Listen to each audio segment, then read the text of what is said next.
Benvingudes i benvinguts a tothom i en primer lloc us volem agrair a totes les persones que us heu inscrit i esteu participant ara d'aquesta webinar perquè per nosaltres, amb aquest interès ja esteu contribuint a erradicar les violències masclistes i aquest és un dels objectius que tenim com a programa de prevenció, sensibilització i detecció de la violència de gènere de la Direcció General d'Acció Cívica i Comunitària. També és des d'aquí que hem programat aquest cicle, el cicle de la prevenció de les violències masclistes a la infància i a l'adolescència, que avui comença.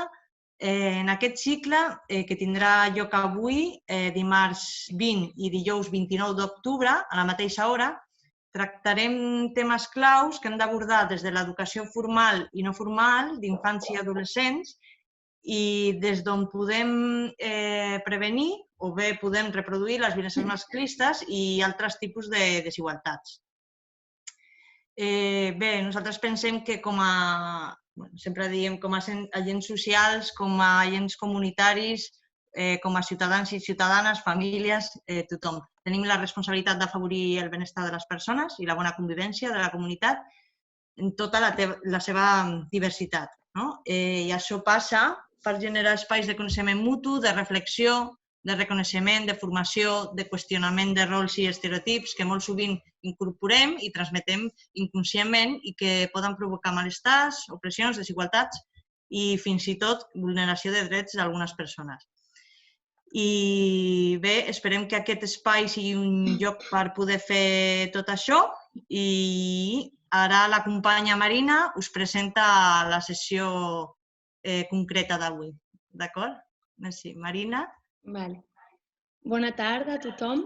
Avui el tema que ens ocupa, com sabeu, és l'educació sexoafectiva i l'educació sexoafectiva entesa com un dret dels infants i adolescents i també una eina de transformació social.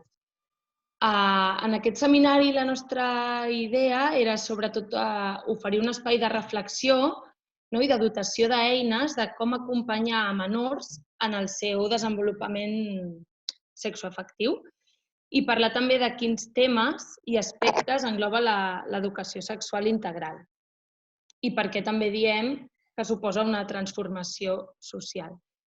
L'entitat experta i convidada d'avui és el CEJAS, que no sé si alguna de vosaltres el coneixeu, si no, perfecte, perquè és un recurs boníssim.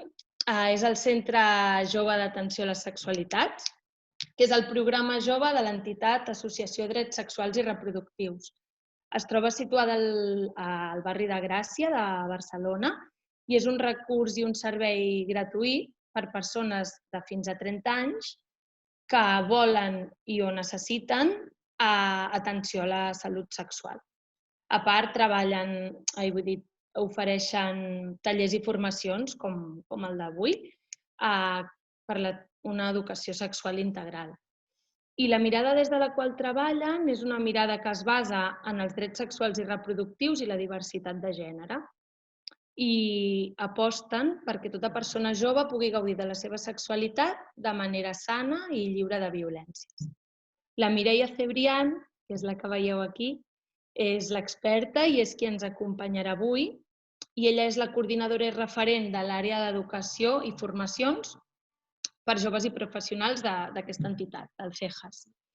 I sí que ho hem comentat al principi i ara us ho recordem per si no hi éreu totes, que abans de començar volíem comentar alguns aspectes tècnics per assegurar-nos el bon funcionament de la sessió i és que com som moltes, tot i que ho fa una mica més fred, però sí que hem optat perquè mantingueu la càmera i el vídeo apagats, i el micròfon, perdoneu, la càmera i el micròfon apagats.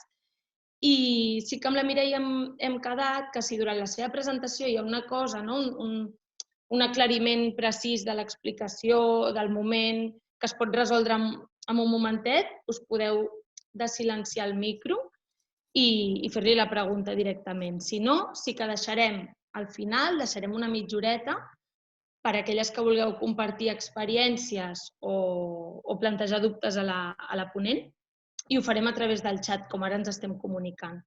Sabem que això és una mica més fred, però és la manera que ara tenim. I res, Això, que gràcies per ser aquí, que gaudiu molt de la intervenció i ara sí, sense més dilacions, escoltem a la Mireia. Merci, moltes gràcies.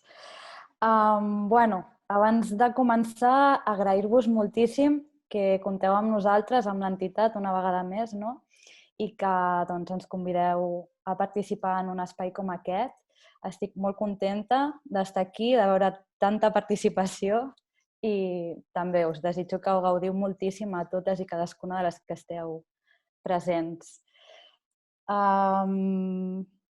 Us demanaré una mica de paciència si en algun moment un tema logístic, que compartiré la pantalla amb la presentació, però també hauré de sortir de la presentació del PowerPoint per poder-vos compartir algun vídeo. Llavors, seran segons de logística i que això del virtual ho fa diferent. I us explico una mica abans de començar, com he decidit estructurar aquesta presentació.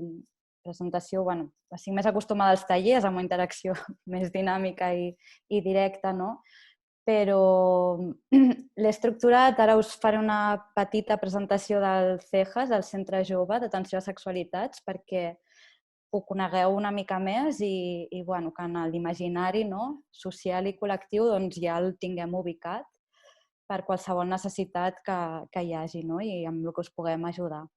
Després ja abordarem la qüestió de l'educació sexual integral com a dret i com a eina de transformació social. I per últim, sí que m'agradaria abordar amb una mica més de detall i profunditat alguns temes concrets com salut sexual, amb el tema de les violències, sempre, i un temazo que últimament hi ha molta demanda perquè també els mitjans de comunicació li estan donant molt bombo i és el tema de la pornografia i de tot el tema d'internet en quant a la sexualitat i les violències, que també d'aquí se'n deriven. I bé, començo a compartir pantalla. Entrem en matèria. Aviam si passem, ho he de fer manual. Ok. Com deia la Marina, nosaltres som l'Associació de Drets Sexuals i Reproductius. És una entitat, una ONG que neix als anys 80, l'any 82, i neix amb la voluntat i també la urgència de donar resposta a totes aquelles necessitats que tenien a veure amb la sexualitat. De tal manera que des del govern ens acullen o ens agafen com a organisme de planificació familiar. L'any 92, 10 anys després, neix el programa específic de sexualitat del Centre Jove per abordar les sexualitats, perquè ens adonem que la població jove no té recursos, hi ha molta falta d'informació i volem donar resposta a tota aquesta realitat. I ara fa uns anys, des del 2013 o així, que ja no som planificació familiar, sinó que ens diem l'Associació de Drets Sexuals i Reproductius. Ens diem així perquè treballem sobretot en base, el nostre paraigües de treball són els drets sexuals i reproductius. I sempre treballem des del feminisme, amb perspectiva de gènere, sempre acollint les diversitats i la interseccionalitat. I som això, un recurs gratuït per a la població de gent fins a 30 anys. I bé, us obro un parell de web, la web i un vídeo. A veure si... Per què sempre presento la web del CEJAS? Perquè per nosaltres és un recurs més. Quan estic donant formació amb joves i adolescents, és un recurs, perquè nosaltres aquí ja dividim la primera atenció, que seria la informació. Tenim tota una sèrie d'àmbits que abordem en el centre de qüestions de salut sexual. Salut sexual sempre entesa en les 3 dimensions, física, emocional i psicològica. Tenim professionals que treballem en tots aquests àmbits per donar respostes. I tenim links també de cara als drets i plataformes digitals de denúncia. Llavors, en si, la pàgina web és un recurs d'informació. Si agaféssim qualsevol d'aquests àmbits, sempre donem tota una sèrie d'informació i tenim vídeos. Nosaltres, ara fa uns anys, ella és la Noe. La Noe era una de les antigues tallaristes formadores del centre i amb BTV es van gravar una sèrie de vídeos que estan a YouTube i de tant en tant també surten a la tele, però que aquí també tenim el link a ells. I són vídeos que donen respostes, informació de temes de sexualitat. Està en format sèrie, llavors atrau moltíssim també a la població jove. Pel que fa us deixo un tema de contacte, de saber que estem a la plaça Lesseps, que és la línia 3 verda de metros al barri de Gràcia de Barcelona. I aquí el que m'interessa és que també es tingui en compte que fem atenció telefònica i atenció de WhatsApp. D'acord? Sempre oferim aquest número de WhatsApp en el qual la gent jove ens pot escriure perquè entenem que estem situades a Barcelona però nosaltres donem resposta a tota Catalunya i per tant és important donar recursos que no siguin presencials perquè la mobilitat no és per totes, no? En aquest cas. I per últim dir-vos que des d'agost tenim la gran notícia, a finals d'agost, que hem obert dissabtes. Ara obrim dissabtes també. Això per la població jove és un gran avanç, no? És una gran victòria perquè, clar, moltes coses passen al cap de setmana i tant de bo també poguéssim estar diumenges, però en aquest cas només, i que ja és moltíssim, els dissabtes també, matí i tarda. Sí? Que això és un gran què afegir. Us deixo 2 minuts de presentació perquè veieu l'espai, perquè a vegades també és guai i interessant que a nivell d'espai ens ubiqueu i que veieu una mica com des d'on treballem. Començo en vídeo, prova 1.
Passo ara una altra vegada al PowerPoint i arranco amb això de l'educació sexual integral. Començaré per situar això dels drets sexuals i reproductius, d'acord? A la pantalla podeu veure diferents drets sexuals i reproductius. No estan tots, però sí que són potser els que més utilitzem en cas de conèixer-los o els que més necessitem de reivindicar de manera més quotidiana. Com us fixeu, hi ha un que diu dret a la informació i educació i és el que aquí ara anem a abordar amb més profunditat. Però què cal saber dels drets sexuals i reproductius veient-los així amb una foto més global és que tots estan interarticulats i de manera que quan parlem d'un dret en parlem de molts. Mai abordem o defensem o reivindiquem la garantia d'un dret per si sol. A què em refereixo? Em refereixo a que hi ha un que és el més principal i del que partim, potser sobretot en el moment en què neix, és el moviment feminista, que és el dret al propi cos. El dret al propi cos articula o és des d'on s'articulen la resta de drets sexuals i reproductius.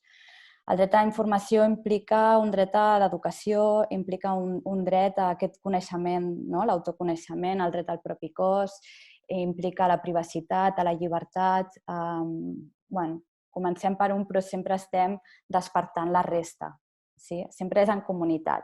Des dels drets sexuals i reproductius i des de quan parlem de sexualitat i parlem de drets, sempre tot és en comunitat.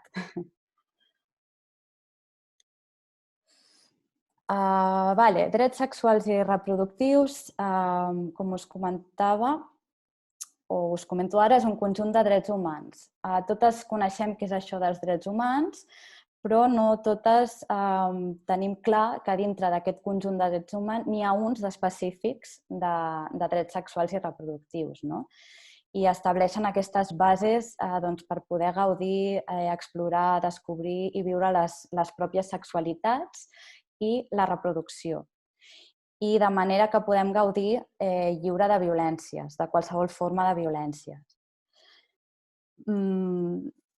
Com us deia, s'articulen a partir del dret al propi cos, per tant, gaudir lliurement dels nostres cossos, plaers, desitjos, imaginaris, i sempre incloent una diversitat de tots els eixos, diversitat de gènere, diversitat funcional, etc. Què més? Que ara us havia perdut, però us veig. Quan parlem d'aquesta diversitat i quan parlem de drets, parlem d'una qüestió universal. Això vol dir que són per totes les persones. Cosetes que no sabem d'aquests drets humans, que sona com molt top, per exemple, fins als anys 90 no reconeixen els drets a les dones i molts dels drets que tenen a veure amb el col·lectiu de persones LGTBI avui en dia encara tampoc estan garantits. Per tant, quan parlem de drets humans hem de tenir també en compte que no estem parlant de drets que ja hem aconseguit o drets sexuals i reproductius que ja hem aconseguit, sinó que molts d'ells es vulneren diàriament de manera reiterada i que és molt important tenir-ho present perquè cal denunciar aquesta vulnerabilitat precisament per poder garantir-ne el seu exercici ple i, per tant, gaudir de les seves conseqüències. Conseqüències que, clar, al final el que implica és una transformació social, com anirem veient, i bé, doncs també això pot molestar a certes persones o cert sistema en el que vivim. Perquè al final els drets sexuals i reproductius el que busquen és poder gaudir de sexualitats, de vida, de cossos que no entren en una norma concreta que seria la heteronormativa, androcentrisme i patriarcal. De tots aquests drets, com us deia, hi ha un que ara mateix ens interessa molt en aquesta trobada, que és l'educació sexual integral, que entre parèntesis us poso les sigles que s'utilitzen, ESI. El que entenem per educació sexual integral i per què ara parlem d'educació sexual integral i no d'educació sexoafectiva, com a vegades fins ara sí que era més utilitzat, és perquè ha arribat un moment en què entenem que l'aprenentatge que suposa és sistèmica en el sentit de que els sabers, les habilitats i tot el coneixement que es va integrant i es va aprenent es fa dins de l'aprenentatge de vida, dins de tot el que seria el sistema educatiu, en totes les seves formes, el formal i no formal. A més, és integral en tant que, com us deia abans, què passa amb els drets. Si estem abordant una qüestió de la sexualitat, en realitat sempre acabem tocant 10.000 altres temes que engloba la sexualitat. Si parlem de salut sexual i anem a abordar, per exemple, com hi havia al vídeo, un dels recursos més utilitzats al centre jove, que és la postcoital, la píldora d'emergència o del dia després, doncs haurem d'abordar el tema amb una mirada no adultocentrista, que significa que no jutjarem d'entrada perquè no sabem si aquesta emergència té a veure amb relacions amb violència i ella s'està responsabilitzant des d'ahir com pot, però evidentment hi ha un tema de falta d'informació i llavors abordarem mètodes anticonceptius. En cas que sigui així, es parlarà sobre menstruació, que al final és informació i autonomia al propi cos, autoconeixement, i un seguit de temes. Potser despertem algun tema emocional, si hi ha alguna violència, i potser s'ha de treballar aquesta violència. Per tant, sempre la sexualitat és un tema, és holística, en el sentit que no podem separar els temes que engloba la pròpia sexualitat. L'educació sexual integral, a més, l'entenem com a un projecte que ha d'estar integrat des de totes aquelles persones i agents que estan implicats en l'educació de les persones. Això vol dir que ha de ser-hi en el sistema educatiu formal i també en el no formal i a les llars, en les famílies o a les unitats de convivència. Per què? Perquè l'educació sexual està en el dia a dia, com us deia, per això l'entenem integral, està en el què fer i en l'aprenentatge diari. És una qüestió social, és una qüestió, per això també és de drets, com és una qüestió social, l'abordem des de tot el sistema i des de tots els agents implicats. I per això educar en sexualitat és educar una societat que es transforma, perquè si canviem les relacions humanes com és des de la base de la comunicació assertiva, des de les relacions sanes i justes, no violentes, doncs ja hi ha una transformació social i de la realitat que coneixem i, per tant, combatre desigualtats, combatre el sexisme, la LGTBI-fòbia, combatre les relacions desiguals i l'heteropatriarcat. L'educació sexual apostem i cal apostar perquè comenci a la infància. Us parlava que els drets humans i els drets sexuals i reproductius, superimportant com a drets humans, en conseqüència és un dret de la infància i la infància és tota persona menor, inclou la primera infància, l'adolescència i els joves de 16 a 18. Estem parlant de tot aquest rang. Llavors, tot aquest rang d'edat, tota persona des que neix fins que mor viu sexualitat i té drets sexuals i reproductius.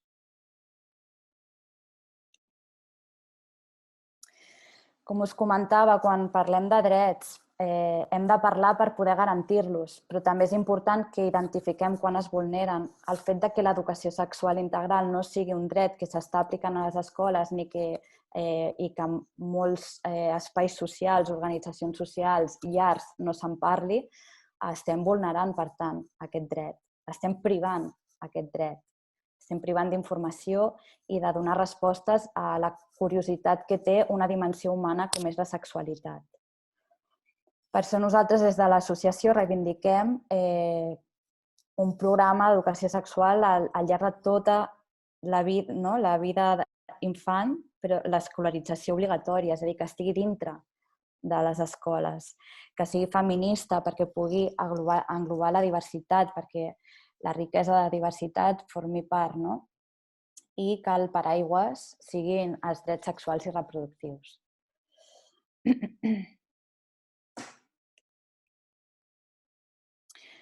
Quan parlem d'educació sexual i per què a la infància, clar, a vegades sorprèn que a la primera infància també haguem d'educar en sexualitat. Doncs sí, ha de ser-hi, i ha de ser-hi des dels 0 anys, des del primer moment. De fet, ja comencem a educar sense voler-ho abans de que nasquem. Una de les preguntes que fem quan veiem una dona embarassada o quan estem parlant amb una dona embarassada podria ser, molt sovint passa que preguntem de quin sexe és. I estem fent una diferència sexual cara a aquest nadó, aquest infant, aquesta criatura, i per tant ja aquesta diferència sexual marcarà des del primer moment la seva experiència vital.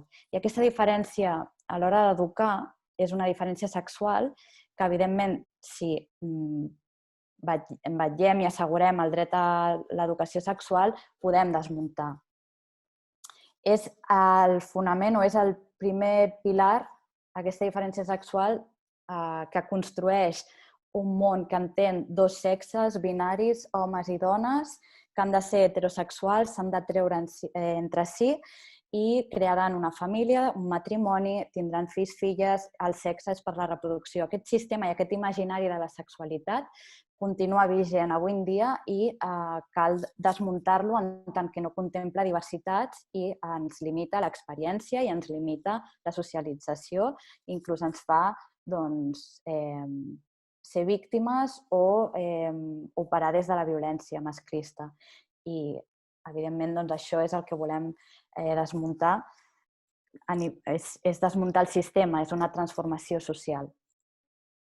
Estem parlant, per tant, des que la primera infància necessita sentir a parlar del seu cos, necessita posar paraules al seu cos, necessita entendre que pot reconèixer aquest cos i no té per què voler contacte íntim en tot, o en totes les situacions, o amb totes les persones, siguin adults de confiança o siguin iguals, altres infants. A aprendre a posar límits o a saber dir no, a reconèixer que els secrets, no hi ha secrets amb adults, a aprendre a identificar adults de confiança a través del joc, a entendre que tenen totes les possibilitats d'estimar i ser estimades, de que hi ha diversitat, de que la diversitat, la malaltia són contínuums de vida. I la curiositat, que us poso aquí en el segon punt.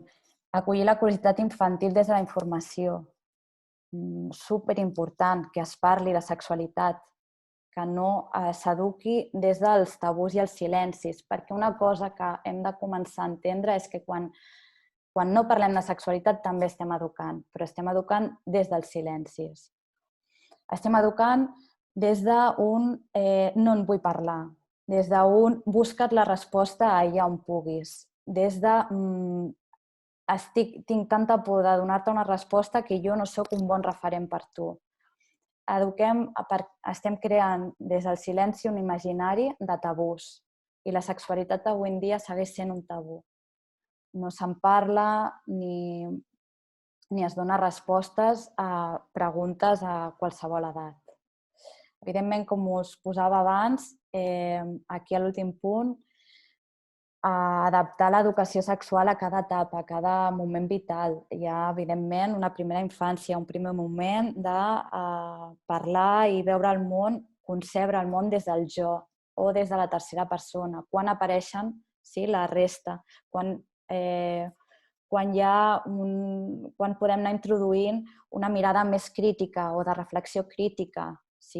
Ja anar-ho creant aquest imaginari, quan podem fer-los conscients o fer conscients a aquestes menors que són subjectes de drets i que és molt important que reivindiquin aquests drets, que al final és pel seu gaudi.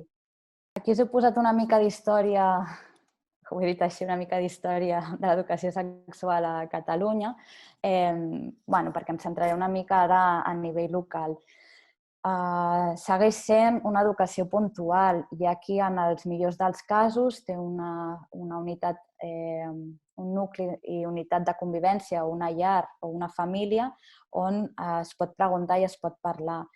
I en els millors dels casos rebrà un taller entre 2-3 hores sobre sexualitat durant la seva escolarització.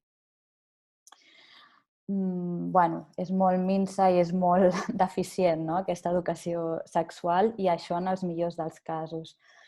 A més, cal reconèixer que sovint i des de fa molt poc, que no passa així, però en general encara avui en dia l'educació sexual són intervencions en què es parla molt d'aquest coitocentrisme, com us deia abans, l'imaginari heterosexual, l'imaginari dels riscos i les pors que tenen a veure amb aquest sexe heterosexual. A més, es culpabilitza molt la persona que va buscar atenció a la salut sexual. Em refereixo a, seguint l'exemple d'abans, si una noia ve a buscar la píldora el dia després o la postcoital, quin és un dels drets que més es vulneren diàriament? Se li nega la píldora per ser menor. A més, se li fa un discurs moralista des del càstig que aviam si aprèn a posar-se el preservatiu, etcètera. Hi ha molta por a anar a buscar aquesta píldora i el que hi ha una realitat que és important de reconèixer i identificar és que tenim molts embarassos d'adolescents perquè prèviament, el pas previ, o no es coneixia per falta d'informació, que això és vulnerar un dret, o perquè se li ha negat, que també és la vulneració d'un dret, o el fet que tenen pànic a anar a buscar la píldora del dia després i s'esperen a veure què passa, jugant amb aquest 50-50 o amb aquestes possibilitats, probabilitats del joc de l'embaràs. Doncs tenim un temazo molt més complex si arribem a un embaràs no desitjat, en aquest cas. Com us deia abans, la sexualitat, abordar-la no des d'aquestes intervencions que us poso en la diapositiva, en la que el coito és la pràctica central, els mètodes es donen des d'aquest discurs més moralista del que és correcte i no correcte i és un monstre agafar una ITS. Jo sempre els dic als tallers de joves, no hi ha monstres, si no és un tema... Si contraiem una ITS, una infecció de transmissió sexual, anem a veure per què, com ho puc evitar. Fem formació per prevenir això, però si ha passat, són coses que passen i tenen solució. Donar-li una volta, perquè també joves reben la informació d'una altra manera, no aquesta falta d'informació i que, a més, va acompanyada d'una amenaça i d'un risc el fet que jo practiqui sexe. O sigui, ara mateix, amb aquest discurs no em ve de gust tenir contacte íntim amb ningú. Prefereixo evitar-lo, si me'l presenten així, quan en veritat em moro de ganes de descobrir què és tot això.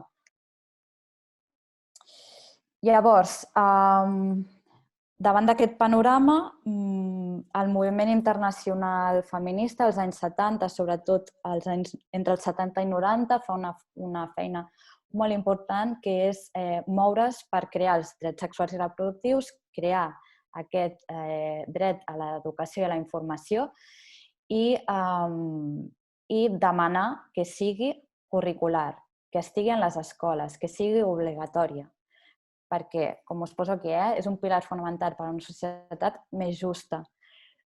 Però també és que, dit més ràpidament i amb més poques paraules, amb menys paraules, la informació és llibertat. La informació, quanta més informació, més capacitat de prendre decisions tindré. Per tant, més autonomia, més agència i gaudiré més del dret al propi cos i d'una sexualitat sana i responsable, em tornaré responsable. Aquesta agència és la que busquem també en joves i que l'hem d'anar donant a conèixer des de la infància. Què més? No només el moviment feminista, sinó que altres tipus d'organismes i d'instruments internacionals, com és la OMS, la CEDAW, superimportant, i les conferències que la segueixen a Beijing, en què es reconeixen els drets a les dones, es reconeixen el dret a erradicar la violència, es reconeix a erradicar la violència de qualsevol forma, es reconeix la necessitat d'aquests drets sexuals i reproductius i l'autonomia de les dones amb la seva reproducció. Aquí entra el dret a l'avortament, el dret a l'accés a la salut sexual, el dret a mètodes anticonceptius, etc. I precisament l'any passat, 2019, el Departament d'Ensenyament diu ja ha arribat el moment d'incloure aquesta educació sexual a les escoles i instituts concertats i públics de Catalunya i ho farem de manera curricular des de P3, des de la primera infància, fins a quart d'ESO. A nosaltres ens fa aquest encàrrec, tot i que nosaltres hem col·laborat durant tot aquest any a construir aquest itinerari d'aprenentatge curricular per a les escoles. Hem tingut la col·laboració d'entitats que també són entitats que treballen per l'educació sexual, des de l'espai no formal, però que són col·lectius del gremi, i mestres que ens han ajudat també a adequar aquest currículum a les diferents etapes vitals. I bé, ha sortit el que es diu el Coeduca't, que segurament haureu sentit a parlar. És un currículum d'educació sexual integral a les escoles. I ho hem fet des d'aquest paraigües dels drets sexuals i reproductius, amb la mirada i posicionament feminista, i aquests punts que us marco.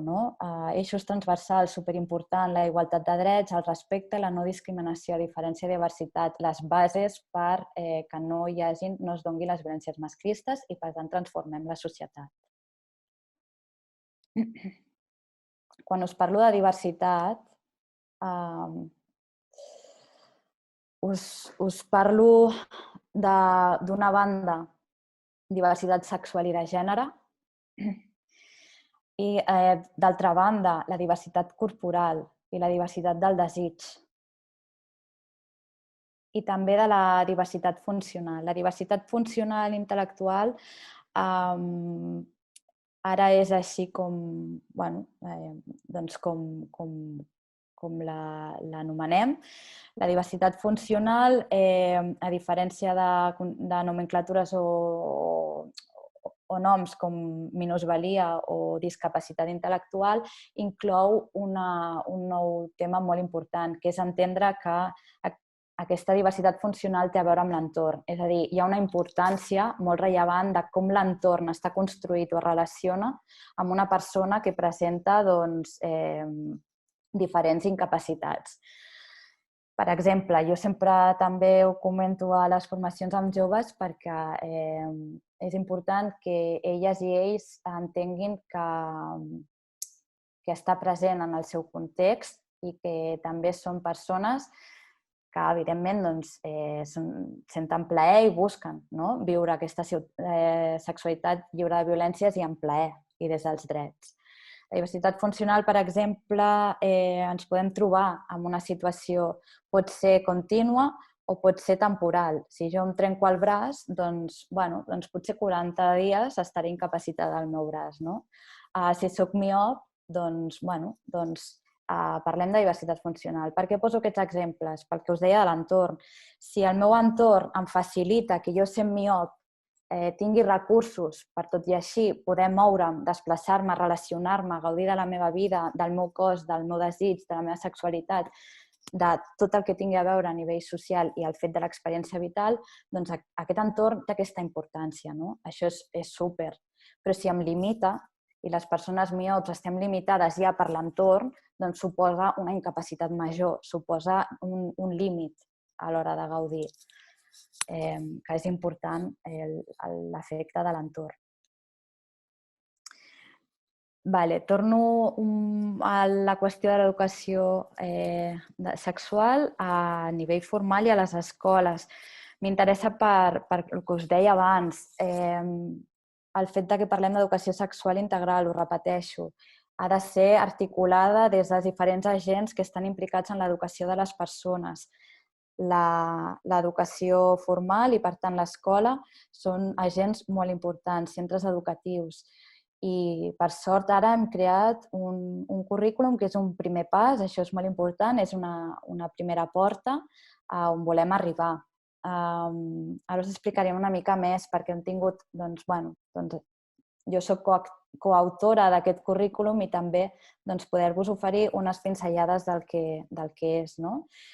Perquè el que us deia, aquest dret requereix que sigui obligatori amb totes les edats i que això provoqui i faciliti garantir l'equitat a l'accés d'educació sexual. Un tema que també ara, com us deia abans, algú amb sort ha pogut rebre una formació, un taller o tenir una família que en parla.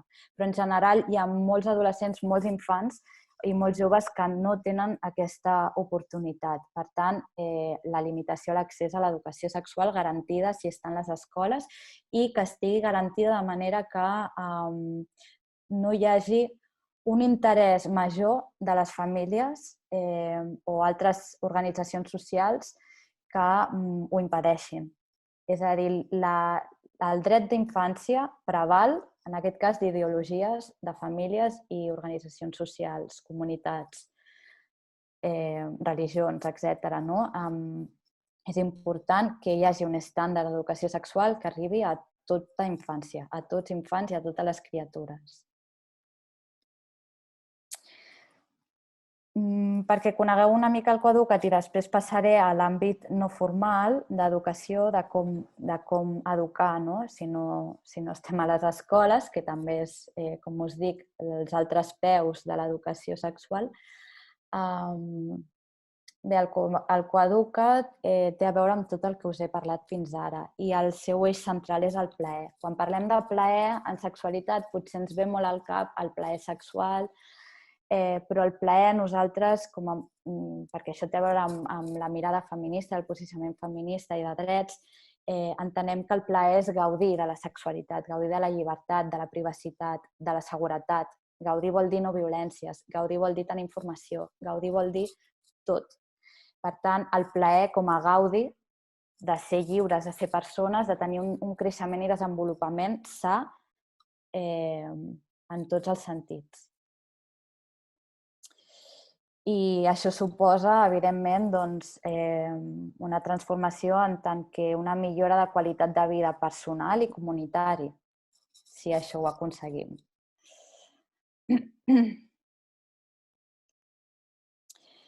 El tema d'interseccionalitat, superimportant. Parlem de diversitat i parlem d'interseccionalitat. És l'anàlisi que necessitem per comprendre que d'opressions en el nostre sistema no n'hi ha una, n'hi ha moltes, és en plural i totes estan interconnectades. No és el mateix abordar la sexualitat i els drets sexuals o situacions que tenen a veure amb la sexualitat. Per exemple, una noia, que hi ha un tema de desigualtat pel fet de ser noia, que té una diversitat funcional cognitiva, o un noi trans i que, a més, és negre, etc.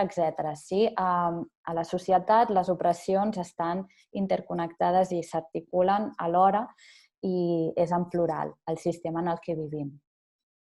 Això és una realitat que cal tenir present a l'hora d'abordar l'educació sexual integral i alhora en qualsevol dels espais en la que eduquem. Tenir present a nivell individual però també a nivell grupal. Aquesta diapositiva que presenta aquest ventall doncs de la borderline, diguéssim, de la línia negra cap amunt, estaríem parlant de privilegis, no? I cap a baix d'opressions. Veieu que parlem d'androcentrisme, privilegis, racisme, temes de gènere, no? de gènere, perdó. Si parlo anglès, si tinc papers, si tinc nacionalitat, si estic en la religió més majoritària de la comunitat on visc. En canvi, cap a baix doncs, serien l'oposat i tot aquest ventall que suposen una opressió. I entre elles doncs, hi ha una suma, no? De les opressions. Vale. El Coeduca't, com us dic, passaré ràpid, aquesta és feminisme, drets, que té el segon punt sí que em sembla important. Us deia que és una primera porta i és una primera victòria el que hi hagi un itinerari d'aprenentatge d'educació sexual a les escoles, però donant importància a aquesta primera porta i primera aposta, no? Si la pedagogia ja és feminista en si, l'abordatge d'aquest currículum, això suposa que entenguem que posem la vida al centre, que entenem que hi ha un currículum hem fet uns continguts amb unes dinàmiques, però que la realitat del grup, com us deia ara, doncs cal abordar-ho des de la interseccionalitat, cal abordar-lo des de la revisió dels continguts, adaptacions, etc. Màxims, mínims, ja és una qüestió també d'arribar a la realitat del grup. Això al final sempre és molt més important. Per exemple, doncs, nosaltres tenim diferents programes de tallers amb joves i amb altres projectes que he tingut el plaer de compartir amb centres oberts, tant a infància com a adolescència. Ens podem trobar grups en què la diversitat cultural i religiosa és rellevant i és la més important, o grups en què la diversitat funcional és el més rellevant a treballar, el punt des del que treballem. Llavors, l'adequació i l'adaptació és un currículum i és un contingut dinàmic i evidentment, doncs, molt present això.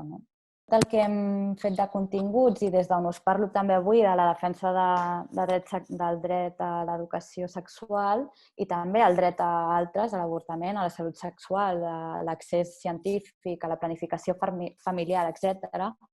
Nosaltres a l'entitat recollim anualment dades d'aquestes joves que venen a consulta i doncs recollim dades superimportants. Per exemple, aquests rumors que corren que l'edat d'inici a les relacions coitals, en aquest cas, a la penetració vaginal, ha canviat i ara avançat. No, segueix sent la mateixa, entre els 16 i 17 anys. I això fa molts anys que segueix igual. D'altra banda, des d'on s'informen de sexualitat, tenint en compte que no existeix una educació sexual obligatòria. Doncs hi ha diferència entre gèneres i les revistes i les amistats en un gènere o noies o gènere femení segueix sent molt pilar. En canvi, internet està en els nois i segueix estant en edats precoces en quant a buscar vídeos, per exemple, de pornografia. Estem parlant dels 8 anys. Perquè preguntem sobre, també, d'anys enrere, encara que vinguin amb 29, fem preguntes de les primeres vegades, de quan érem més joves, etc. Temes d'avortament, preguntem, de mètodes anticonceptius. Passem enquestes de violències per detectar si cal oferir l'espai lila, que és aquest acompanyament per relacions sexoafectives que siguin tòxiques o que estiguin visquent, que estiguin passant i articulades des de la violència, des de les violències masclistes. I, bueno, altres informacions, les ITS, per exemple, la clamídia avui en dia actualment és la més, no vull dir popular, però sí que fins joves de 25 ens trobem que és la que més positius dona. L'ús de postcoitals, etc. Ràpidament, tota aquesta informació ens ajuda a crear tant les formacions, com en aquest cas ara el Coeduca't, i ens dona també molta informació per passar a l'organisme, al Departament d'Incidència Política, per seguir batallant i demanant i exigint que es compleixin els drets. Hem creat 6 eixos de 8 que ens van partir de la UNESCO, els estàndards internacionals, vam passar a adaptar-ho a Catalunya en 6, i les diferències són que les violències estiguin integrades en tots els eixos, les temàtiques, i afegim un de nou que és plaers i desitjos sexuals, que té a veure amb l'autoconeixement, en què és sexualitat, etc. I amb el dret al propi cos.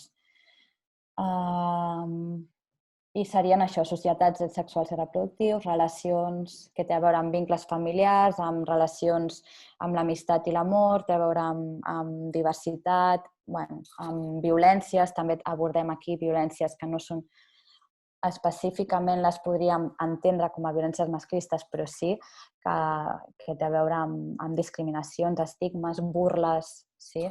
Inclús també, quan us parlava familiar, també el tema de la criança, el tema de la diversitat, temazos com poden ser a diferents edats que es troben amb separacions, amb judicis, precisament, d'aquestes separacions de pare i mare o de mare-mare o del que sigui les persones que les crien, o el tema de l'adopció, és a dir, aquí veiem la diversitat social en tot tipus de relacions. Cossos, autoconeixement, desenvolupament, superimportant. Aquí abordem un temazo que és de la sexualitat, que és la pubertat, i ho abordem des de molt abans, que posin paraules del cos, que després puguem acollir aquests canvis, amb una consciència corporal, una consciència de que cadascú té el seu ritme i totes són bones i són acceptables. Plaer, sexualitats i habilitats per l'autocura, l'autocura com a eina de salut sexual i reproductiva. I això seria una mica presentar-vos per últim ja del Coeduca't, que serien cada eix, en aquest cas el de salut. Doncs com veieu hi ha la columna d'infantil, que a nivell vertical estan els punts a treballar a nivell de continguts, i després a nivell horitzontal el 6.1 és el recorregut d'infantil a segon cicle, perquè hi ha cada eix i cada subeix, cada tema s'aborda en cada etapa, l'infantil, a la primària inicial, mitjana, superior, etc. Aquest recorregut és, com us deia, horitzontal, d'infantil a l'ESO va creixent la consciència i l'imaginari crítica, i després vertical, tots els temes que es tocaran en aquelles edats. Si després teniu preguntes, abordem més el tema, però passo a un àmbit d'educació sexual que sigui fora de les aules, que seria a les llars, com a mares, com a pares, a les organitzacions socials, casals, a ludoteques, etc. I també des d'esplais, tot l'àmbit de lleure. Doncs us poso que us he posat aquí 7 punts superimportants si ens posem amb l'educació sexual a l'hora de que sigui efectiva i que sigui positiva. D'una banda, acompanyar. Quan eduquem en sexualitat, de cop ens ve com una urgència i una necessitat de que l'infant, el jove o adolescent ho entengui tot. O sigui, jo amb l'estona que tinc, siguin 5 minuts, 10, 2 hores o 8 hores, en aquest temps, en aquest període, aquesta persona ha o sigui, ha de saber-ho tot sobre sexualitat, perquè a partir d'ara ho ha de fer tot superbé. Recordeu que la sexualitat ens acompanya tota la vida, sí? Per tant, el que hem de crear és un espai de confiança, una relació de confiança, en la qual puguem anar treballant les diferents qüestions de la sexualitat d'aquesta persona al llarg de tot l'acompanyament que li farem. Sí? A més que la sexualitat és una dimensió, és canviant. La sexualitat no naixem amb una sexualitat fixa en el sentit que el que us deia abans és una dimensió social i, per tant, és una experiència vital i és un poder gaudir de nosaltres mateixes i de les relacions amb l'entorn i amb les altres. I això fa que anirà canviant. Les meves necessitats, curiositats i tot el que necessiti entorn a la meva sexualitat anirà canviant, no? Les meves preguntes també. Per tant, acompanyament, parlar-ne. És molt important que parlem, que posem noms, que la paraula vulva segueix sent una paraula desconeguda als 16 i 17 anys,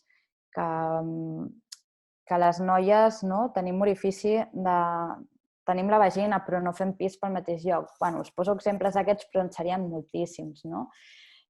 És superimportant posar noms perquè l'imaginari social hi sigui, perquè es nomeni, perquè se'n parli.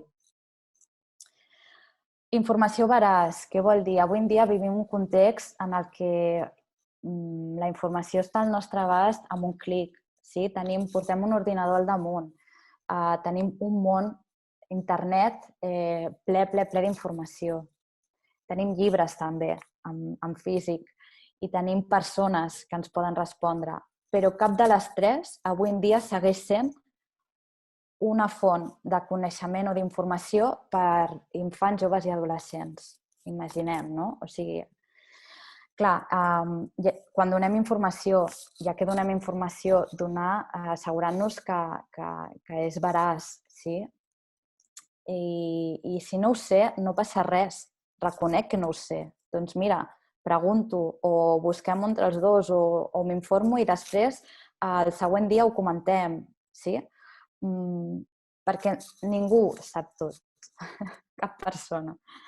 I això és una humilitat que fa que mantinguem aquesta confiança i continuem sent un referent per a les persones que venen a buscar-nos per parlar de sexualitat. Us he posat identificar i treballar pròpies motxilles. Vale.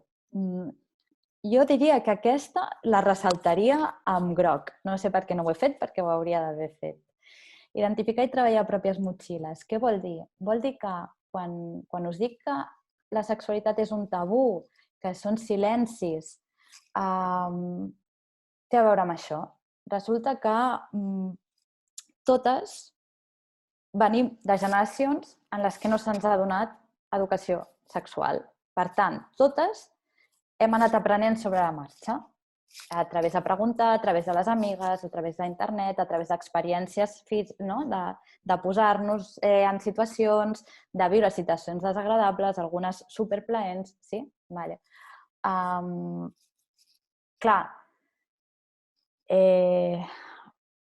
en aquestes motxilles d'experiències i de coneixement, hi ha motxilles de pors, de silencis, hi ha motxilles que fa que potser si em ve una noia a preguntar-me sobre la masturbació, doncs a mi se'm dispari o se m'erici la pell i se'm dispari tota pors o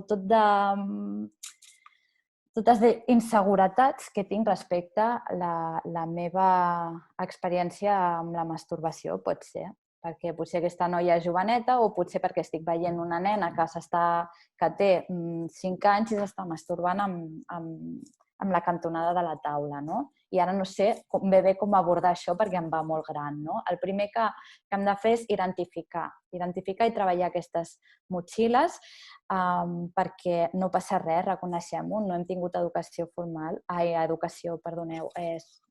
sexual, però podem a l'hora de reconèixer i identificar aquestes pors, inseguretats o dubtes, doncs buscar la informació, perquè així o buscar recursos, o buscar ajuda, o buscar expertes, sí? Però identificar-les, perquè no identificar-les i simplement evitar el tema, tornem a caure en aquesta educació del silenci que no ens interessa. I el que us deia, referents positius, si nosaltres estem siguent ara mateix un referent positiu per a un adolescent o per a un infant, n'hi ha de més que estan també al seu abast dia a dia a internet, que després us donaré algun, i això també és important, referents positius, referents de diversitat sexual, referents del tema que m'interessi, però sempre amb una mirada positiva, sí? I no deixar-se endur per la urgència. Significa el que us dic, no ha de sortir sabent i prometent-me que utilitzarà el preservatiu sempre, que sap col·locar-lo, que sap el que és la desigualtat, que sap què és la violència, que sap el que bla, bla, i ja té un màster en sexualitat. No, perquè la sexualitat, com us deia, l'aprenem posant-nos en situacions. I també ha d'haver aquesta part d'experiència. No perquè desitgi les coses negatives, sinó perquè és entendre que forma part de la vida i que resulta que potser la meva preferència o orientació sexual anirà canviant al llarg de la vida perquè m'he d'anar descobrint i s'ha de donar peu a que es descobreixi. Llavors, cada persona té un ritme i acompanyarem aquest ritme. Al final és important que sentin que estan acompanyades, que tenen informació, que tenen un referent. Sí?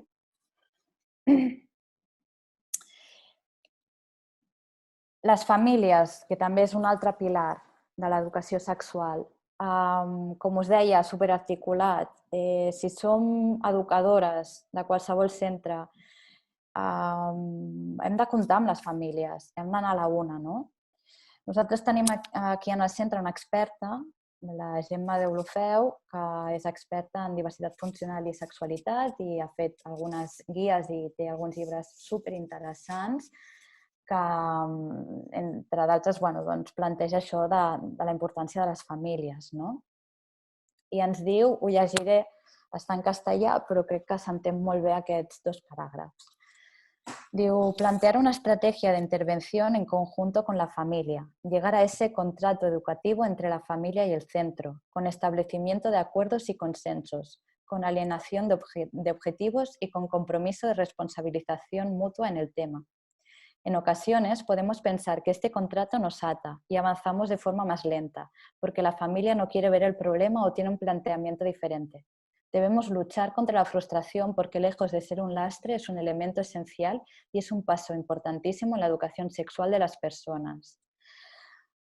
Per què he seleccionat aquest paràgraf? Perquè aquest paràgraf per mi és molt important. Quan dono formació a educadores em parlen molt d'aquestes inseguretats que tenen a vincular les famílies en l'educació sexual o com realment treballar-ho des que l'interès de l'infant preval. Si jo estic en un centre obert, per exemple, i tinc una realitat cultural molt diversa, en la que per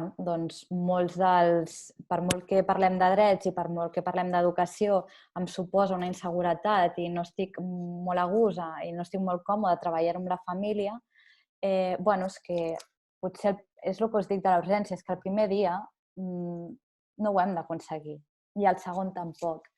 La qüestió és, són dues les qüestions. Una, anar picant pedra amb les famílies, anar treballant també amb les famílies, i l'altra és que el que em dona l'eina del dret és que el dret és un dret que preval per qualsevol ideologia familiar o de tutors. En aquest sentit, si em trobo en una situació en la que hi ha una vulneració de dret, el principal és donar resposta a aquesta vulneració. Sí? A vegades les famílies que suposen l'estructura primera o més quotidiana i més important de transmissió de valors. I aquests valors són valors socioculturals. I aquests valors socioculturals s'emmarquen en unes normatives i en uns quefers, en unes tradicions que tenen a veure amb aquest sistema heterosexual, androcèntric, patriarcal en el que vivim. Per tant, també bueno, ho hem de treballar, això, no? Potser la porta no la tinc oberta, però puc començar a picar la porta, no? Perquè el que m'interessa és la salut de l'infant i de l'adolescent.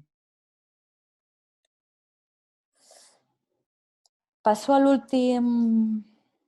les últimes dues qüestions amb més profunditat, però seré breu perquè així també tinguem espai per reflexionar juntes o comentar o preguntar.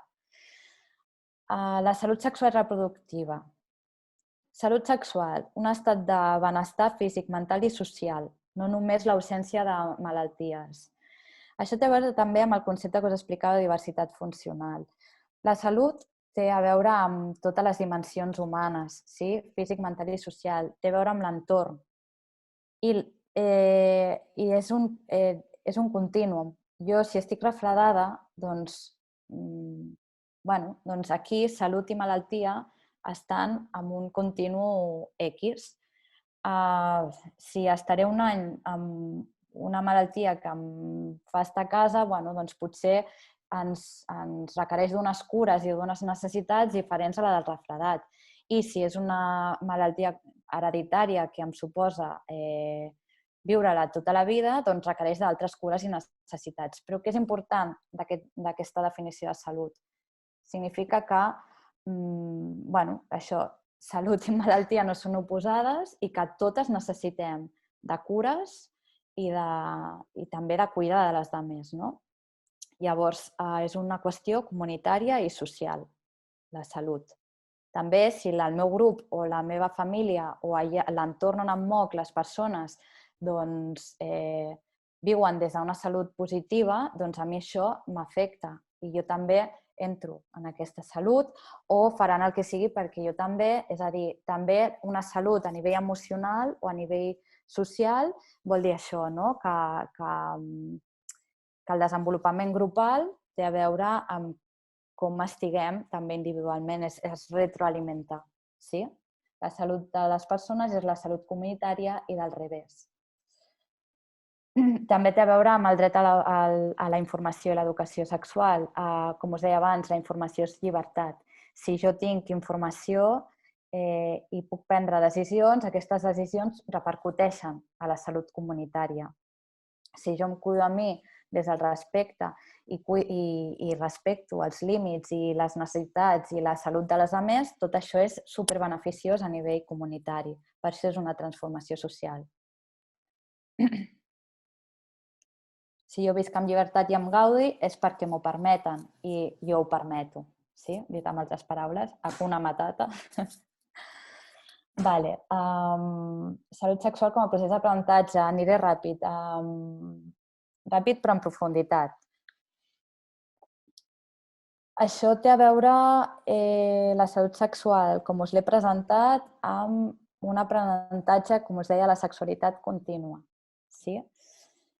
Té a veure amb adquirir habilitats, té a veure amb adquirir eines que em facin estar bé i necessito que les altres estiguin bé per jo estar bé. Una de les preguntes més claus de sexualitat és respondre qui soc, si em sento bé amb la meva identitat sexual, si em sento bé amb el meu cos, l'autoestima. Si l'autoestima i la identitat sexual té a veure amb el reconeixement que em fan les persones del meu voltant i del meu entorn. Per tant, aquesta retroalimentació és permanent. La sexualitat es viu sana, de forma responsable i lliure, si m'ho permeto jo, si m'ho permeten les altres.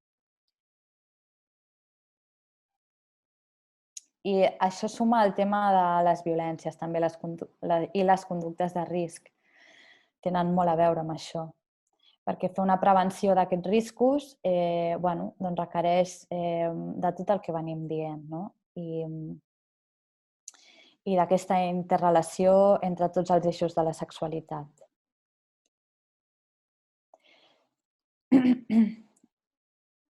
Aquí és el meu lloc. Informació, adquisició de coneixements fonamental per les habilitats que us presentava ara, no?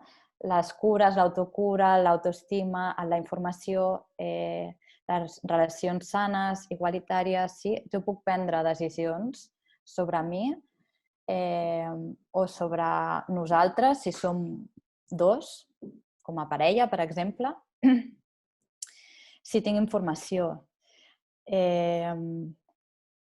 Després em puc relacionar de forma més sana i respectuosa. La comunicació assertiva, un altre temazo que abordem tant al Coeduca't com en qualsevol espai d'educació sexual. Saber dir no. Saber dir no és importantíssim. Saber dir no. O sigui, avui en dia parlem de les violències masclistes i té a veure amb això, té a veure amb saber dir no. Per tant, he de tenir un autoconeixement dels límits, i de respectar els límits de les altres. Han de ser vàlids, sí? La capacitat de comunicació d'afectes i desig, el que us deia, poder comunicar és també no només dir no, sinó també dir el que desitjo. El consentiment ha de ser desitjat. Un consentiment sense desig en relacions amaga violències. Si no hi ha desig, és que hi ha violències a per mig. És un consentiment forçat. És un consentiment des del no sé dir no. És un consentiment des del no puc dir no. Sí? En canvi, quan hi ha desig, i aquest desig és sa i pot ser, és lliure, el consentiment és real. El consentiment és desitjat i, per tant, això vol dir el que amaga darrere és que tinc coneixement del meu plaer, tinc coneixement del meu cos, tinc coneixement dels meus límits, tinc coneixement dels meus drets, tinc coneixement de la meva sexualitat.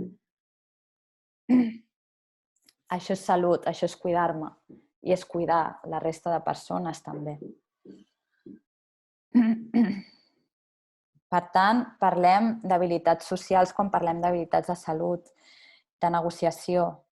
Un altre aspecte molt important quan parlem de negociació. La negociació,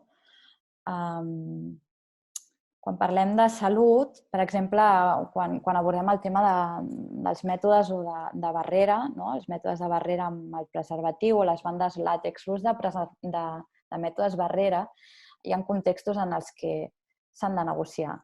Sempre s'han de negociar.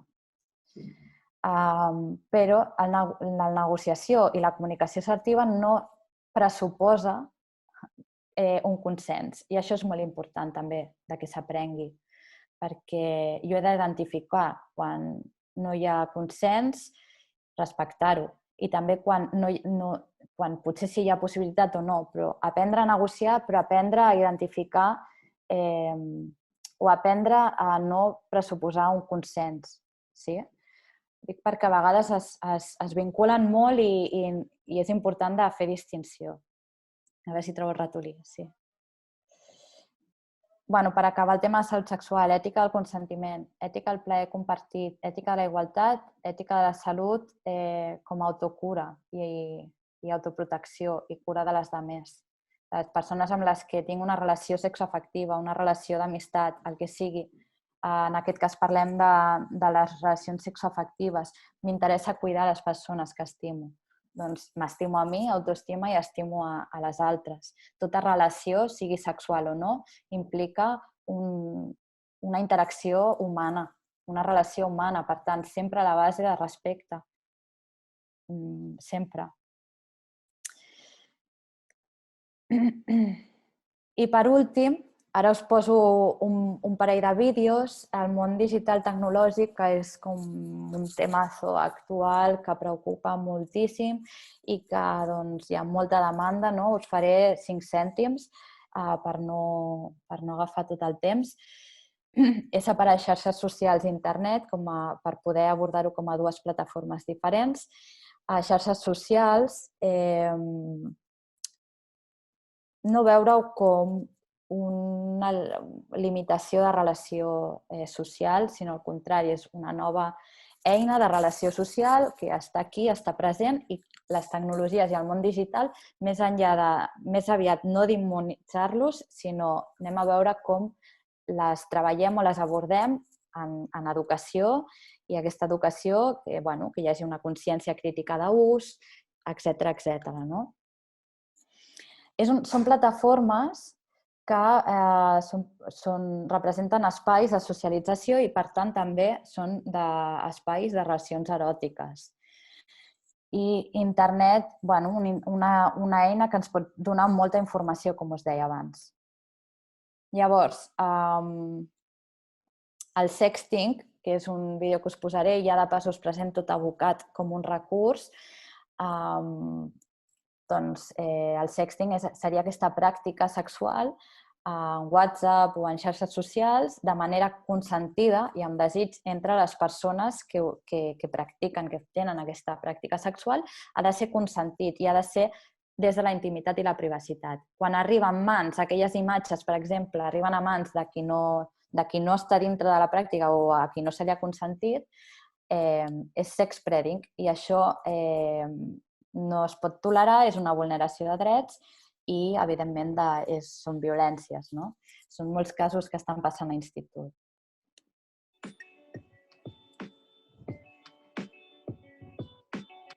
Enviar fotografies íntimes de caràcter sexual és una pràctica sexual més que les persones decidim fer de manera lliure i consentida. D'això en diem sexting.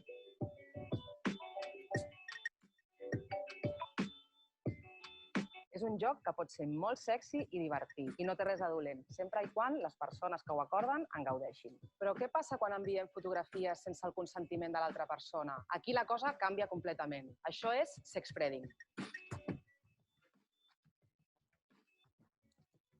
O sigui, si no hi ha consentiment, és sex spreading. Saps les típiques fotos d'alguna companya que rulen per l'institut i que anem reenviant? Doncs això. A veure, si no vol que circulin, doncs que no se les faci. És de sentit comú. Tothom sap que és un risc. Després no et queixis. Si ha enviat fotos seves, és que és una guarra. Ho fa per cridar l'atenció. Home, va, tampoc n'hi ha per tant. No sé, a mi no em faria res que ho fessin amb fotos meves.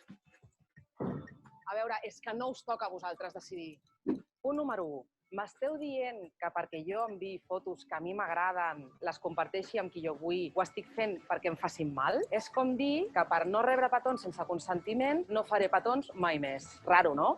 Punt número 2. Qualsevol de nosaltres té dret a expressar la seva sexualitat en la intimitat i això no és excusa per agredir a ningú. A més, potser jo mai he fet sexting, però igualment em fan sex spreading, que sabem que això també passa. Llavors què? La culpa segueix sent meva? Punt número 3. Es pot saber per què m'esteu jutjant a mi tota l'estona? La persona que ha fet sex spreading és la que ha traït la confiança i ha enganyat a l'altra persona. La que l'ha rebut no ha fet res de dolent. Però compte, que de vegades no som les primeres persones en enviar les fotos i això ens fa sentir menys responsables, oi?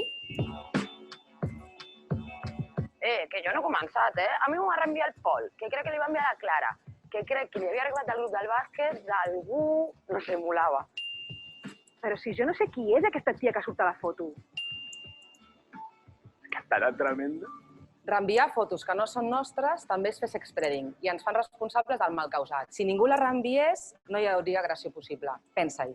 I sabeu per què fa tant de mal el sex spreading? Perquè, en general, el que farà la gent és atacar i jutjar aquesta persona fent sentir que el que ha fet és brut i vergonyós. I si el sexting és una pràctica sexual, el sex spreading és una agressió. No et confonguis. És important entendre d'on ve aquesta violència per no reproduir-la. T'has fixat que la majoria de persones que reben sex spreading són noies? Això és perquè la sexualitat femenina avui en dia encara està molt mal vista. Sí, com en els temps de la meva àvia. Les coses no han canviat massa. Jutjar una noia que envia fotos de caràcter sexual forma part de tot això que estem parlant. Ningú vol ser una mala persona, però de vegades la liem per intentar encaixar en un grup, per agradar i, sense voler, acabem fent mal. Qualsevol noia té dret a tenir sexualitat, a agradar, a agradar-se i a fer-se les fotos que vulgui i que se la respecti tal com és. No contribueixis al masclisme, també està a les teves mans. Un moment. I als nois se'ls hi pot fer sex spreading també? A veure, sí, enviar la foto es pot, però creus que la gent l'insultaria? Creus que hi hauria el mateix judici? La realitat és que els nois pateixen sex spreading, però no et confonguis. És quan mostren una sexualitat que està fora de la norma. No, és veritat. Una vegada vam rebre una foto d'un xaval de batxillerat morrejant-se amb un altre tio, va ser molt fort. I què passa? Per què morrejar-se entre dos nois genera tanta expectativa? Perquè és un motiu per burlar-se'n? Tot i que la nostra societat intenta avançar en els drets de les persones lesbianes, gais, transsexuals, bisexuals, encara queda molt camí per fer. Potser és moment de revisar els teus comentaris i les teves actituds. La discriminació no és cap broma i és un fet molt greu que fa que la gent visqui amb por. Cada vegada que es fa sexspreading, contribuïm a que la nostra societat sigui més tancada, més hostil i, en definitiva, menys lliure. Davant el sexspreading, actua. Posa't al lloc de l'altra persona, pensa en els seus sentiments i, sobretot, planteja't en quina societat vols viure. Digues stop al sexspreading.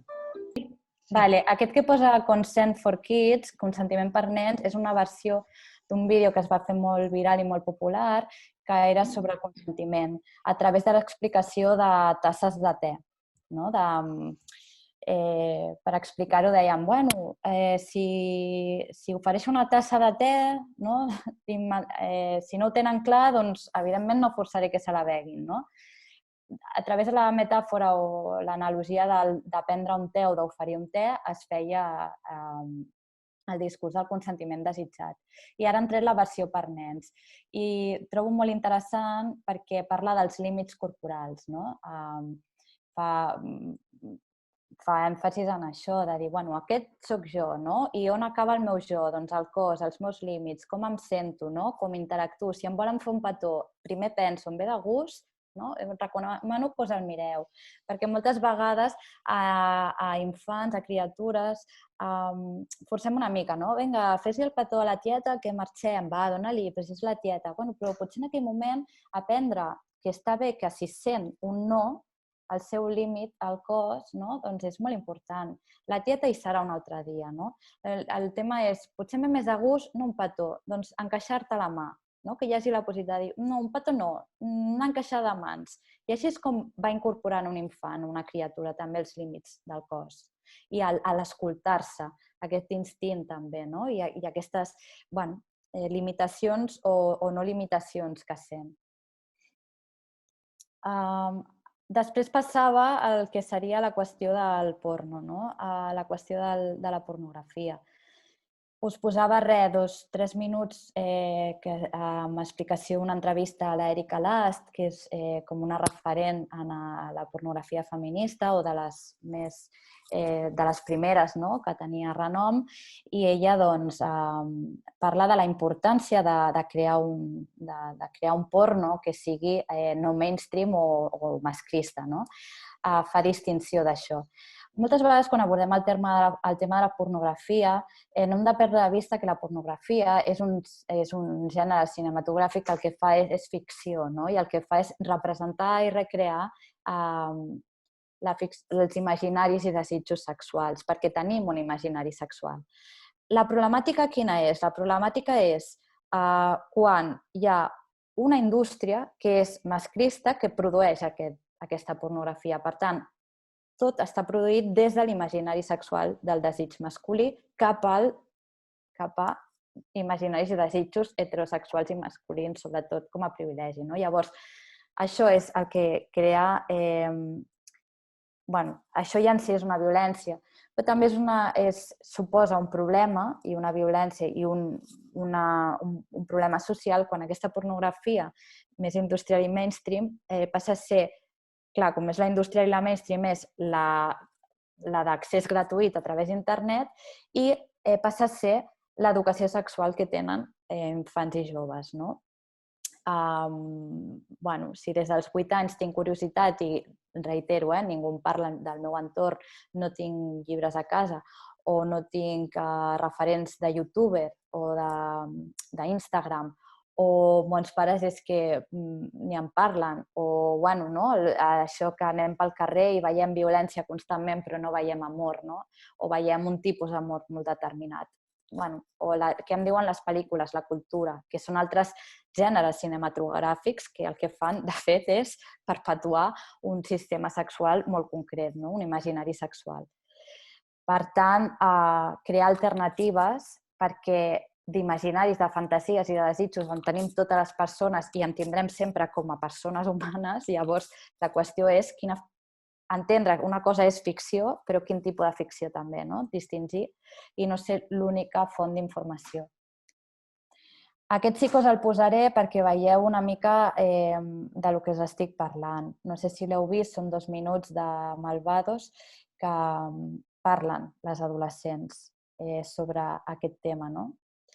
I l'últim vídeo que tenia era un recurs que pot ser utilitzat en algun moment, que és un vídeo molt simpàtic sobre la diferència entre sexe real i la pornografia, que trenca els mites d'aquesta pornografia que només entén una sola estètica, una genitalitat d'òrgans genitals concreta, no hi ha diversitat, no hi ha diversitat de cossos, no hi ha diversitat de desitjos. Les noies, les dones, són objectes en tant que estan per servir al plaer dels homes. Mai hi ha comunicació, sempre s'aconsegueix que les dues persones arribin al plaer. Ja sabeu què és la pornografia i no entrem més detall per poder veure el vídeo, però us ho ofereixo com un recurs també. I abans de veure el vídeo que us deia, que dona debat i que crec que és interessant perquè ho deixaré com bum, ahí lo dejo, el que us comentava abans, la Psychowoman, a mi és un referent que m'encanta. Té un blog, això és l'Instagram, però té un blog seu i té molts vídeos a YouTube de totes qüestions que tenen a veure amb sexualitat i són per un públic jove. Parla de les primeres vegades, però, per exemple, ara dels últims que ha tret les masculinitats, que és una qüestió que ara també posem més èmfasi i consciència a treballar-ho. Té un munt de material i a més és molt activa, va a tot el territori de l'estat espanyol i perquè ella és andalusa i sobretot el seu dia a dia està allà, però es mou molt pels diferents. Ens ha vingut a veure, perquè al final és la xarxa del gremi i a ella és una de les que sempre presento. És molt potents. I passem a veure el vídeo, que crec que obrirà o almenys, pum, ens donarà un cop de cap i ja us deixo la paraula a vosaltres. I és aquí. Aquest vídeo us el presento perquè crec molt interessant des d'aquest acompanyament que us parlava abans, des de l'escolta. Tenim una realitat que és conseqüent a nivell de la sexualitat de no donar educació sexual a infants, a joves, a adolescents, que nosaltres ja arrosseguem i que, tot i que elles no tenen moltes paraules i ho expressen a la seva manera, ja expressen molt, tot el que amb les seves paraules, la seva manera de poder-se comunicar, el seu imaginari, i estan dient tot el que diuen, I ho deixo aquí. Moltes gràcies, Mireia. A vosaltres. Si teniu alguna pregunta per la Mireia, és el moment. Mentrestant, podeu escriure al xat i la Marina i jo recollim una miqueta si teniu alguna reflexió, pregunta, dubte.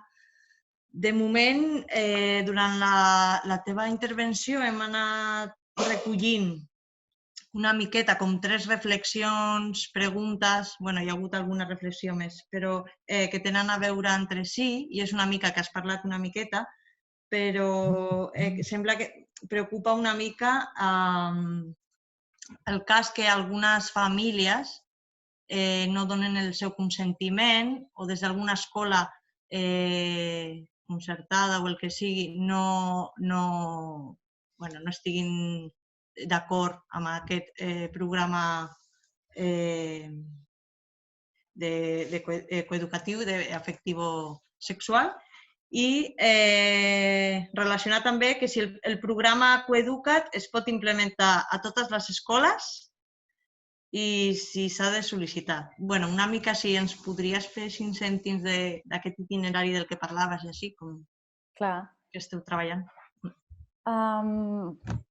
Sí, és que, clar, he agafat com algunes cosetes, però me n'he deixat moltes a comentar del Coeduca't perquè tampoc volia donar-li tot el protagonisme. El Coeduca't està pensat perquè s'implementi des de les escoles i que l'implementin o que el posin en marxa els propis centres educatius i que, per tant, sigui el propi professorat i l'equip docent qui porti a terme aquests continguts i dinàmiques sobre educació sexual. Per això el que estem fent ara, que és la segona fase, és el tema de formacions, que nosaltres no estem com a entitat formadora, però sí que hi ha tot un circuit de referents territorials i d'entitats que estan formant perquè sigui possible, no?, aquesta implementació.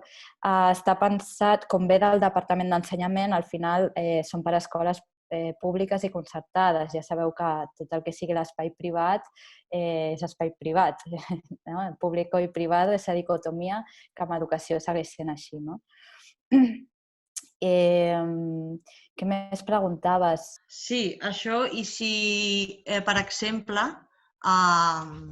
hi ha a vegades resistències, no? O per part de famílies, inclús, o també comentaven, en el cas que hi hagi realitats culturals o religioses molt diferents a la dominant, com gestionar això?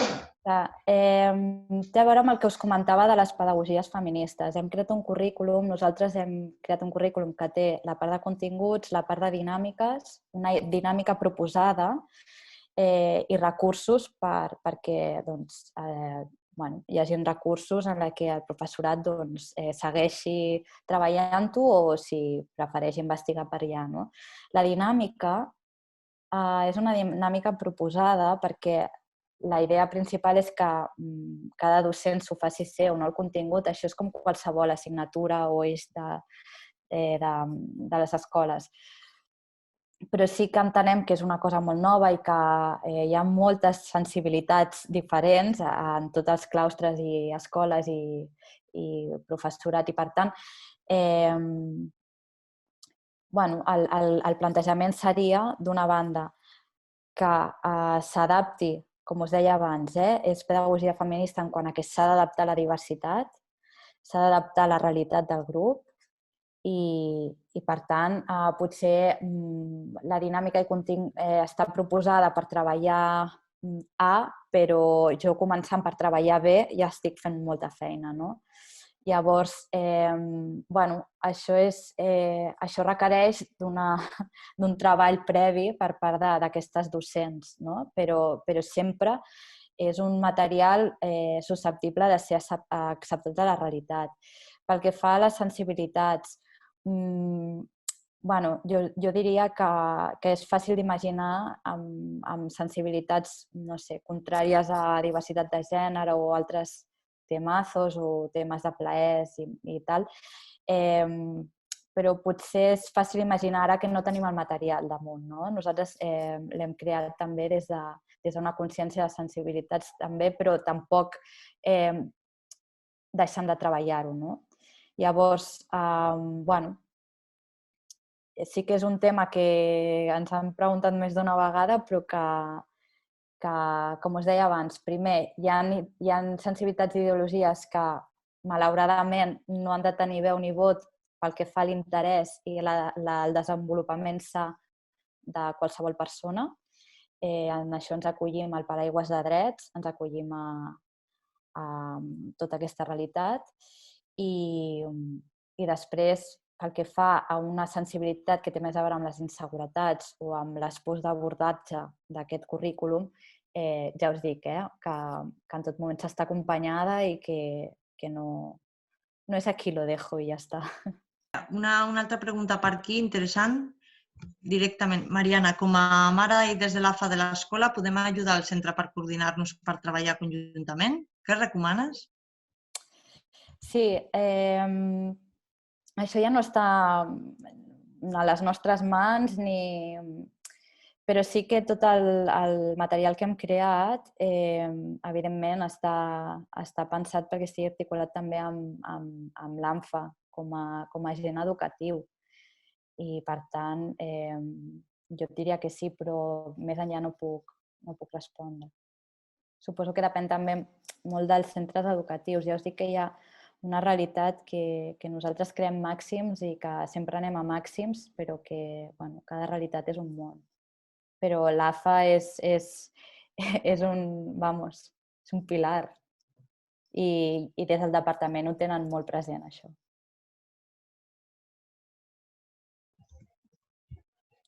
Bé, i tens algun material per recomanar en relació a la prostitució? Sí, tot això està abordat també. Tenim dintre del...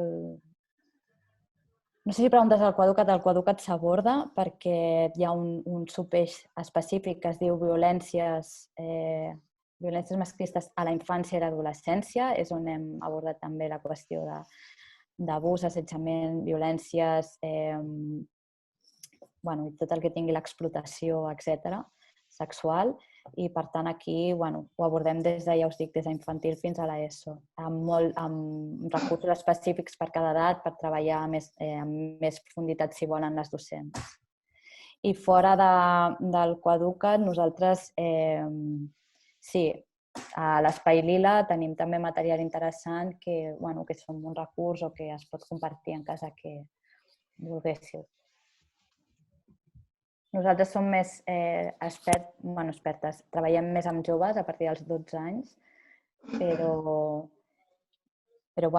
que hi ha algun material més per infància, més primera infància, i si no també us podria recomanar expertes que són del gremi, que són superpotents.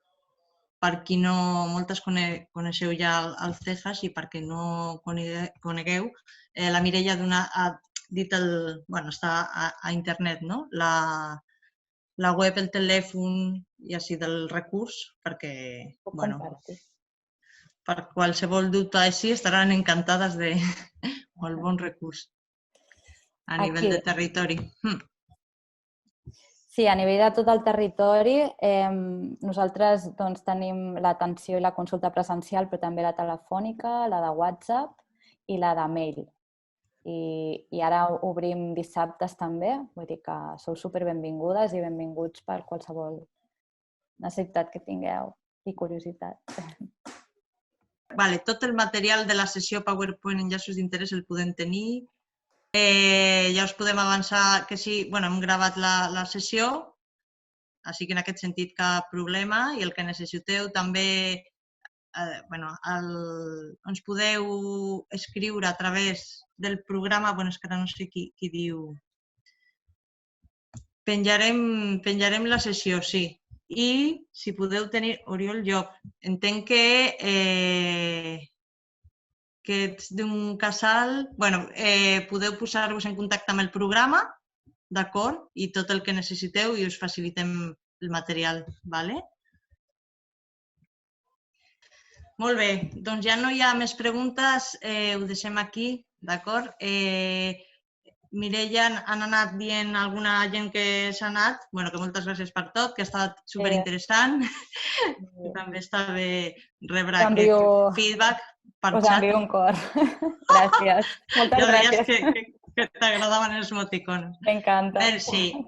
Moltes gràcies a totes per ser-hi, de veritat, i ens veiem el proper dia 20, dimarts 20, amb Coeducacció. Sí, gràcies, Mireia. A vosaltres. Que tothom hagi pogut gaudir de tots els sabers i experiència de la Mireia. Fins la propera. Adéu. Adéu. Fins la propera.